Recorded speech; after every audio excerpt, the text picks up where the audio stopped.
Assalamualaikum warahmatullahi wabarakatuh.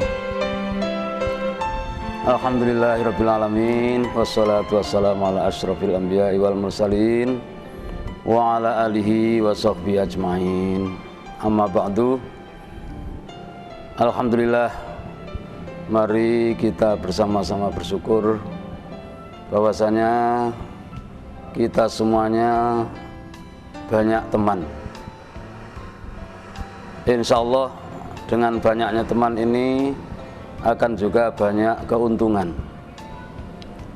Memang manusia ditakdirkan hidup dengan bersosial, yaitu bersama-sama antara satu dengan lainnya. Manusia tidak bisa hidup sendirian, tetapi selalu berteman antara satu dengan lainnya. Di dalam hidup berteman ataupun bergaul sesama ini sangat banyak sekali keuntungan yang kita dapatkan.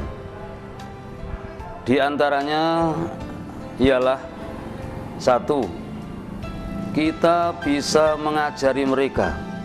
Seandainya orang-orang yang di depan kita itu kebetulan lebih kecil ataupun lebih kurang pengetahuannya daripada kita. Mengajar adalah suatu perbuatan yang sangat mulia, yang diantara faktornya yaitu ada guru, ada murid, dan ada materinya. Maka dengan adanya murid ataupun orang yang di depan kita, berarti kita bisa mendapatkan keuntungan, bisa mengajarkan daripada apa yang kita inginkan kepada dia. Seandainya orang yang di depan kita ini adalah orang yang lebih banyak daripada kita tentang pengetahuannya, kita pun bisa mendapatkan pelajaran daripada mereka. Jadi keuntungan yang pertama, kita bisa mengajar ataupun kita bisa mendapatkan pelajaran daripada mereka. Itu keuntungan pertama daripada pergaulan. Yang kedua, kita akan mendapatkan manfaat ataupun keuntungan daripada orang yang di depan kita. Umpamanya, kita bisa memberi sesuatu yang mereka tidak punya. Kita bisa memberi nasihat, kita bisa memberi sedekah kepada mereka yang mereka tidak punya. Begitu juga orang yang di depan kita bisa jadi kita atau bisa juga kita jadikan untuk menolong kita. Umpamanya disuruh mengambilkan air, disuruh mengambilkan pulpen, mengambilkan buku, dan lain sebagainya. Berarti keuntungan yang kedua, kita akan mendapatkan keuntungan dengan kita memberikan sesuatu kepada mereka, dan juga kita bisa mendapatkan pertolongan daripada mereka. Itu yang kedua. Keuntungan yang ketiga, kita bisa mendidik mereka. Katakanlah kalau mereka itu lebih muda ataupun lebih sedikit pengalamannya daripada kita bisa mendidik berbicara, mendidik secara berbelajar, mendidik berkomunikasi, mendidik tata tertib, duduk berdiri, dan lain sebagainya.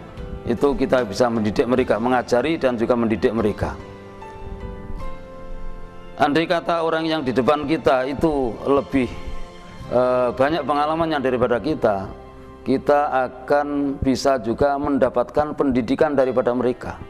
Bagaimana mereka bersikap, bagaimana mereka berbicara, kita bisa menirunya dan bisa mengambil yaitu etika yang baik daripada mereka. Ini keuntungan yang ketiga. Untuk keuntungan yang keempat, kita bisa senang karena ada orang yang di depan kita. Katakanlah seandainya kita itu sedang dalam keadaan sakit, kemudian ada teman kita yang mendatangi kita akan merasa senang. Kita dalam keadaan yang melamun umpamanya, maka ada orang yang datang menemani kita, apalagi bisa menceritakan sesuatu yang menggembirakan kepada kita, kita juga akan mendapatkan kesenangan dan keuntungan daripada mereka. Selain itu, kita juga akan bisa menyenangkan kepada orang lain. Banyak dalam kehidupan kita ini acara-acara antara satu dengan lainnya itu saling berkait. Umpamanya mereka sedang mempunyai hajat, walimatul urus katakanlah, kalau kita datangi mereka itu akan senang sekali. Seandainya mereka dalam keadaan sakit, kita kunjungi ataupun kita datang ke tempatnya, dia juga akan lebih senang. Kalaupun dia kesusahan, umpamanya ada keluarganya atau familinya yang sedang meninggal dunia, maka kita takziah, maka mereka juga akan merasa senang. Jadi dengan pergaulan ini kita akan bisa bertambah senang, mendapatkan kesenangan, dan juga bisa juga akan menyenangkan kepada orang yang di hadapan kita ini. Ini keuntungan yang keempat. Yang kelima, kita bisa mendapatkan pahala atau keuntungan daripada mereka. Pahala ini juga sangat besar sekali. Katakanlah kita yaitu mengajak mereka untuk berbuat baik. Umpamanya datang waktu sholat, maka dengan ada dia kita mengadakan sholat berjamaah.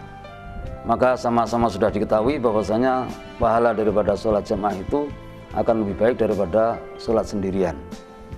Yaitu kita bisa mengambil pahala daripada teman kita yang sedang berada di tempat kita. Begitu juga mereka kita ajak umpamanya untuk bersilaturahmi bersama-sama dengan dia untuk ke tempat orang lain. Itu pun juga kita akan mendapatkan pahala. Selain itu kita juga menjadikan mereka untuk berbuat baik, umpamanya juga menjadi imam di dalam sholat jamaah, kita menjadi makmumnya. Seandainya mereka itu adalah lebih terhormat ataupun lebih banyak pengalaman daripada kita. Jadi untuk keuntungan selanjutnya yang keenam, dengan adanya pergaulan antara satu dengan lainnya, kita bergaul antara satu dengan lainnya, kita akan membiasakan yaitu namanya tawadhu. Tawadhu itu adalah yaitu merasa rendah. Merasa rendah berarti bukan rendah. Merasa miskin bukan miskin. Merasa kecil bukan kecil. Tawadhu adalah lawan daripada takabur.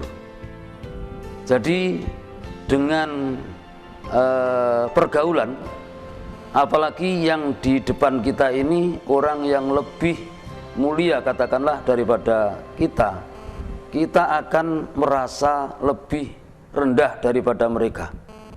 Ini adalah suatu sifat yang paling mulia di antara sifat-sifat yang terpuji, yaitu tawadhu, merasa lebih rendah, lawan daripada takabur.